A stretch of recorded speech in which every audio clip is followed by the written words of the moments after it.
It's time now for Call of the Wild, the official weekly coaches show of the Wenatchee Wild. Stay up to date with your team all season long with Call of the Wild. With head coach and GM Bliss Littler, here's the voice of your Wenatchee Wild, Arch Ecker. Hello and welcome to this week's edition of Call of the Wild, your weekly Wenatchee Wild coaches show. I'm Arch Ecker alongside Wenatchee Wild head coach and general manager Bliss Littler. This last week, the Wild had a short 2-game homestand against the Surrey Eagles, and this week, taking off on a nice little road swing through the interior. We'll look back at last week's games and talk about what to expect coming up this weekend as well. So let's get right to it. And we'll start off with the games against Surrey. And for Wenatchee, the chance to come home after a little bit of a road swing and coming home on the heels of a nice victory on the road at Cowichan Valley and a little bit of confidence coming home to a building that you know you've had some success against a Surrey Eagle team that is fighting for a playoff spot. So everything kind of set up for a pretty spirited affair on Friday. Well, I was happy with the effort both nights, but Friday, you're playing a Surrey team that had a tough night on Thursday in their own building where they've been very good there. So generally, after a team has a tough night, usually they're able to come back and they're going to play pretty good the next night. That's usually who you worry about. And again, I expect that we're going to get their A game. And they came out and they played hard. They played a very defensive style of hockey. They backed 4 guys up in the neutral zone. Didn't allow many odd man rushes, but we were able to get was it a power play goal right away? No, that's not the case. It wasn't a power play goal Friday night, but we took a 1-0 lead into the locker room, and overall though I thought we played a little better than that. But as the game went on, I thought we got better.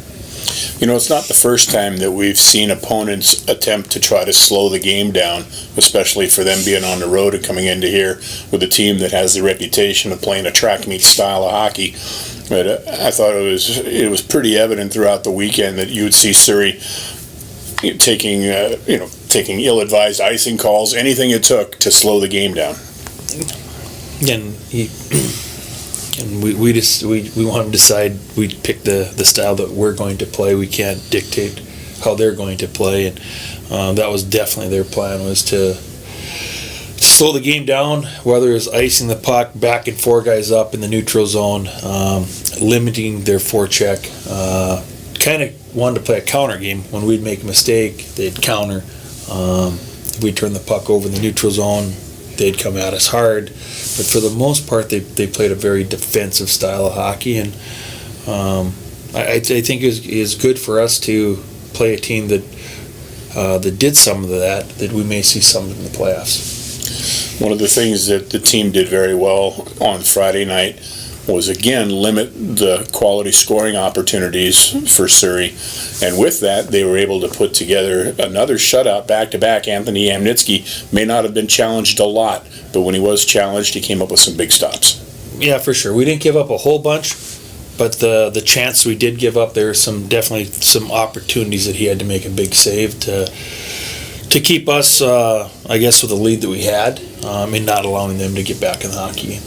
You know, that was the first game in quite a while where you were able to put together your standard line package. You had 22 healthy bodies and the ability to put Brian Williams back with Harrison Combs and put Konzo back on his line with Vanderbeck and O'Brien, and of course Baker, Burst, and Raby has been pretty well together all the way through. But having all those healthy bodies, and it kind of added a little extra, energy and a sense of comfort, I think, for the guys to have their familiar line combinations. I think so. I think guys are just excited to get back, play a couple games at home, and have a full lineup, where there wasn't so much mix and matching and just trying to get through it healthy and not get anybody else injured. That with a full roster, there's that comfort of playing with the guys that you're used to playing with, and I think you're right. There probably was a little extra excitement in the room.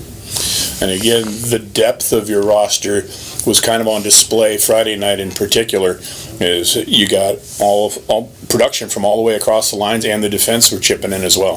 For sure. No doubt about it that all 4 lines played well, and we got production with out of our fourth line.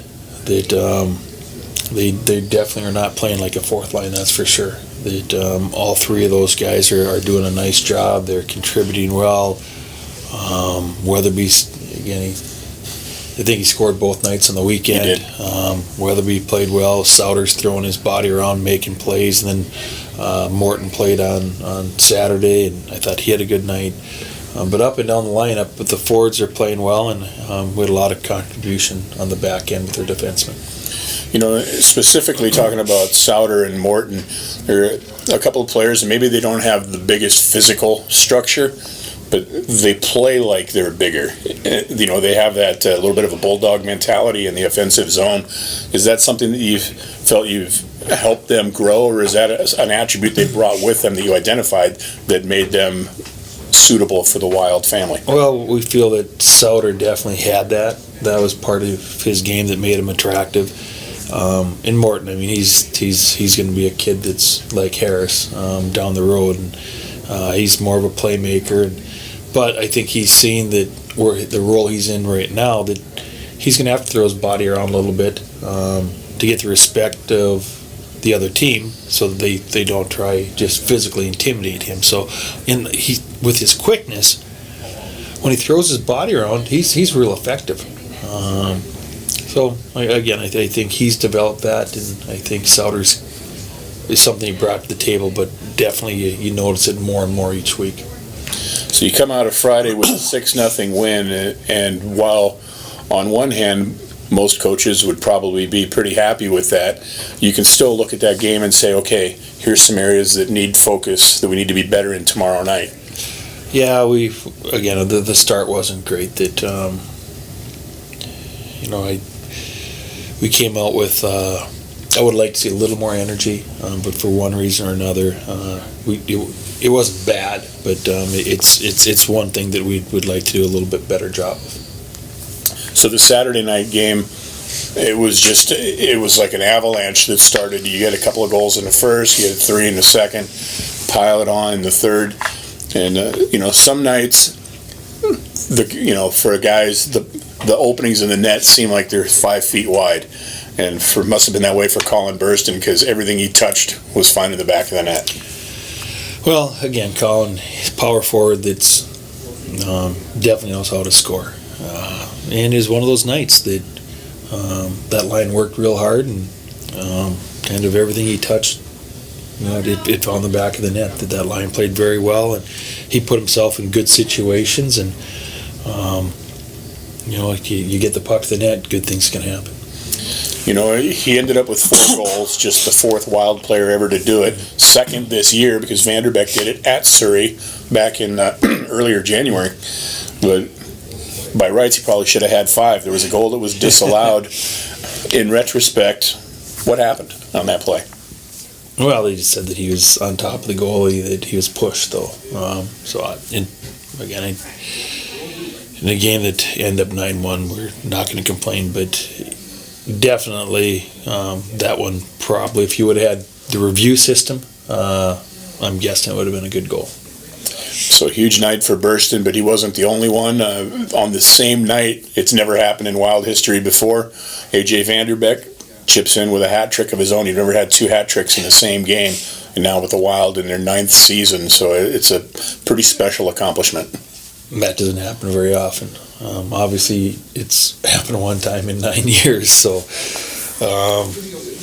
you have guys that can score. I mean, we have a few of those guys that you're going to have some nights, and sometimes when you have a group that we have, and you get up that 3rd, 4th goal, and the other team lets up just a little bit, where they're not helping their goaltender, the floodgates can open. Again, you're not trying to run the score up on anybody, but the last 10, 12 minutes, I don't think Harris and Combs played a shift. I think they sat and they watched, but we play 4 lines, so we sat our top line out. You can't tell them, hey, don't shoot. But sometimes that happens, and when things are going your way, they shoot the puck, and I know that when other teams get a chance, that Langley didn't let up on us the other night when they stuck it to us 7-1. That again, these kids, that they all want scholarships, and that's what they're playing for. That it's unfortunate when you have a score that gets out of hand like that. But again, I was proud of how hard our kids continue to play. Well, it was definitely an entertaining game both nights for the fans. One thing that was going on that folks may not have really recognized was the shutout string that Anthony Amnitsky had rolling, which started with the shutout in Cowichan Valley and then continued through Friday. So as he was rolling through, the clock was ticking. And I hadn't talked about it, nobody really knew about it, but I had a little note on my sheet to know at what point, once we got past it, that he would have passed the record, which Devin Cooley just happened to set a few weeks ago. And he had ended up breaking it by about 1 minute and 14 seconds. Yeah. He just got past it. And it was kind of unfortunate the way it went down. It ended up being a 5-on-3 power play. Yeah, that was unfortunate. Again, good goaltending those 3 games, and again, our goalies, they've done a nice job there, so congratulations to both of them. So the Wild picked up an important win on Friday, because with that win on Friday, that cemented home ice advantage in the first round of the playoffs, and that's something that, well, just the next check mark on the box. The first one was clinch your playoff spot, done. Home ice in the first round, check. And so that kind of at least gives you a little sense of security, knowing that when the playoffs do get underway, they will start out here in Wenatchee. Yeah. Again, there's some boxes that you want to check right now, and they all lead to one at the very end. But you keep checking them along the way, and good things keep happening. So proud of the effort that we've had so far, and we need to keep collecting wins, keep collecting points right now. Well, it's definitely a journey, and one that the Wild have been enjoying thus far. And we talk about this group being special, and not just because of what they've accomplished along the way, but one of the neat things to watch is the selflessness or unselfishness of players. Throughout the course of the weekend, you saw many times where guys may have opted to take a shot, probably would have opted to take a shot, and most guys would have in those situations. But guys are looking out for one another and trying to make plays and not worry about themselves as much as the bigger picture. Yeah, at times I feel that we're too unselfish, that we'd like to put more pucks at the net. But again, you see that up and down the lineup, and then that happens when you have a group of kids that care about each other. Clearly, that's the situation you have now. The Wild are doing quite well and continuing on. Big challenge coming up this weekend as we head off into the Interior Division. A 4-game road trip, 3 of them in the Interior this weekend. We'll talk about that when we return. This is your Wenatchee Wild Hockey Network.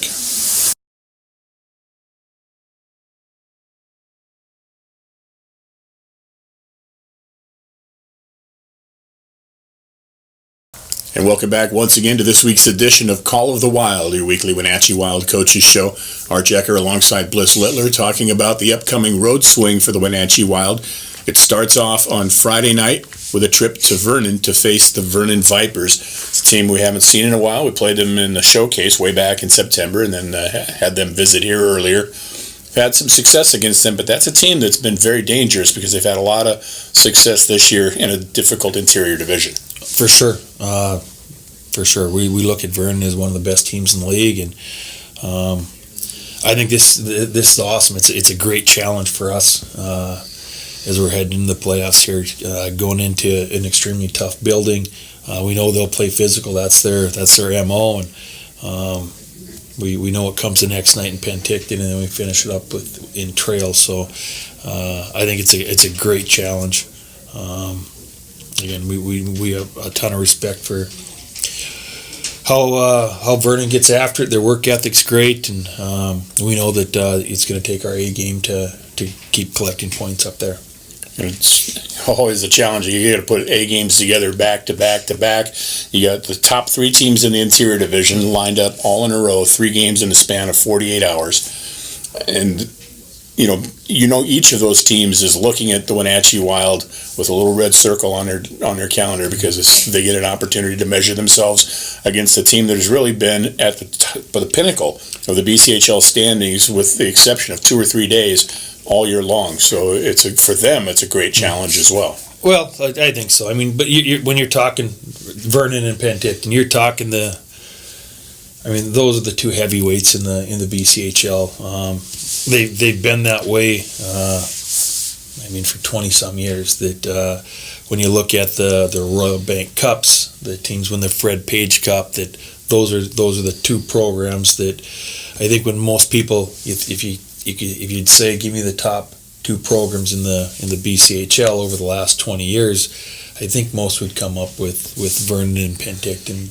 And that's not to slight the Chilliwacks where they're at right now, because their program is amazing right now, and there's several others, but Vernon and Penticton, they have that pedigree that they've been real good for a real long time, and we're looking forward to it. That I guess, but before you can,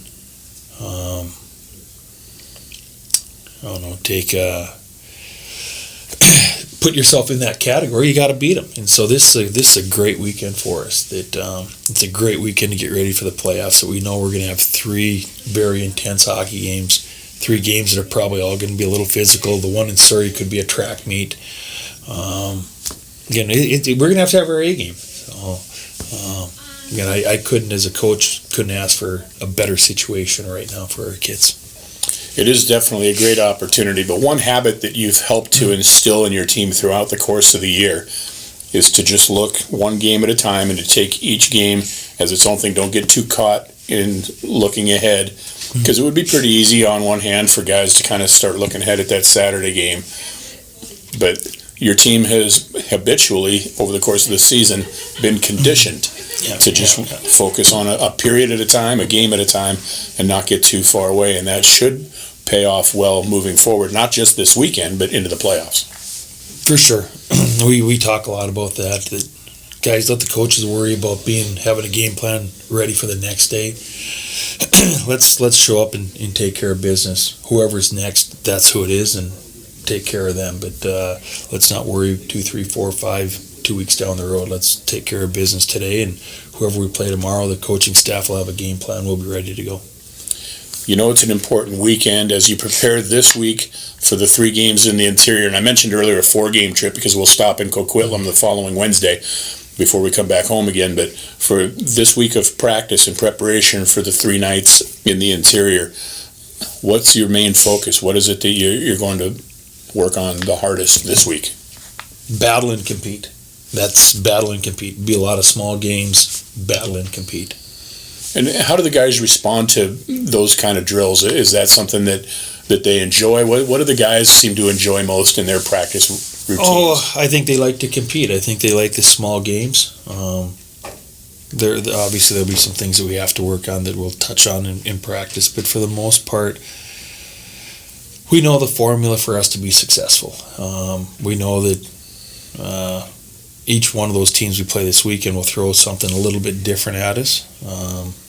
But we need to be ready for what they're going to throw. But for the most part, we need to worry about ourselves, that we need to play our style of hockey. And if we can do that, then we have a chance to be successful. For the fans that don't get a chance to come out and never see your team in practice, can you, in a nutshell, kind of explain what small games is in practice? Well, they're small area games. Some are a 1-on-1 or a 2-on-2 or whatever the situation. Some might be in the area of inside of the face-off circle. The game, you have a net at the bottom of the circle, then at the top of the circle, and the game is in that type of an area. Or it could be from the top of the circles down, or it could be in one of the in the offensive zone. It could be the nets on one side of the rink and on the other. It could be with one net.